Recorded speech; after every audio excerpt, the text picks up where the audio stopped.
So, for today's video nga mga kananay, so kumakain nga tayo dyan mga kananay. Siyempre, bago tayo kumain, so at yung kakainin natin, ay bibili muna tayo ng ating uulamin. So, ayan.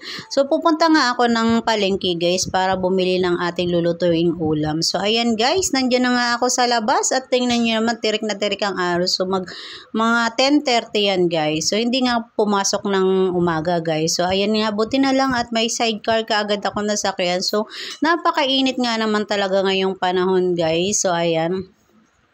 So ayan nga guys, medyo mahaba din ang traffic kaya medyo natagal lang kami diyan sa kalsada, gitnang kalsada dahilan nga guys ng traffic guys. So ito nga kasing kalsada namin dito ay ginagawa pa rin. So kaya yan ang cause ng traffic dito sa aming lugar. So ayan nga guys. So malapit na tayo sa ating palengke. So andyan na nga ako guys sa palengke guys. Ayan na nga guys, bubili tayo ng tilapia. Kasi sabi ng mga anak ko, tilapia, asawa ko pala tilapia daw ang aking bibilhin at bahala na daw ako kung anong luto ang gagawin ko dyan guys. So ayan, pinalinis ko na nga rin pala guys at ayan, kinakaliskisan na nga ng tendero guys. So ayan nga, pauwi na tayo guys. So ayan, namili na rin ako guys ng aming gagawing coffee jelly kasi gusto ng anak ko, gumawa daw kami ng coffee jelly guys. So ayan. So ayan nga guys, so habang tayo nagluluto, ayan sa kabilang naman salangan guys, nag-ano tayo ng jelly. So ayan na nga guys, luto na nga yung jelly at pininit lang yan guys. So ayan, nilagay na natin sa ating hulmahan para palamigin. So ayan guys, oh ayan.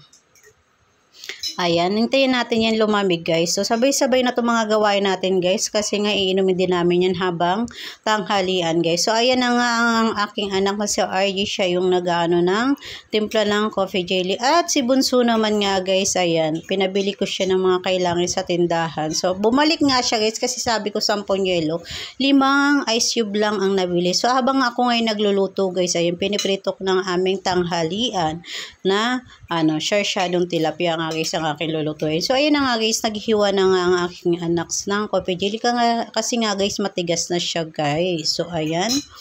So ayan na nga guys.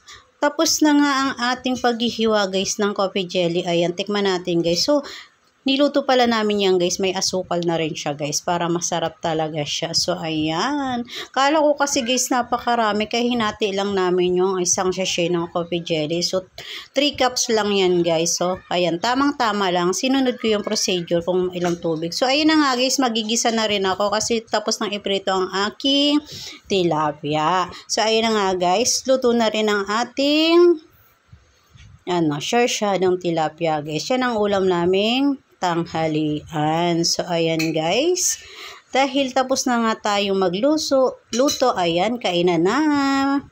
At ito na nga rin ang aming coffee jelly guys. So tapos na rin at nilagyan na nga namin ang coffee jelly guys. So ayan, may yellow na yan guys, templado na, may asukal na. Saka nilagyan din namin talaga yan ng coffee cube lang at saka isang sachet ng kape stick para maglasya siyang kape. Ayan.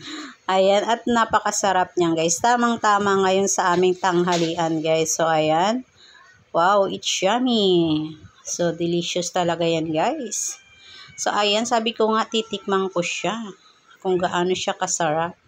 So ayan. Siyempre, ang nanay muna ang unang titikim bago ang mga anak, char. Ika nga para naman kung may hindi ka nais-nais na lasa, nanay mo nang unang mga karanas, charot. So, ayan, syempre naman. Ayan, napakasarap niyan guys, ayan. Wow! So, ayan nga guys, napakasarap at tamang-tama lang yung tamis guys. So, ayan lang guys, hanggang dito na lamang ang aming video for today. Thank you for watching. Bye!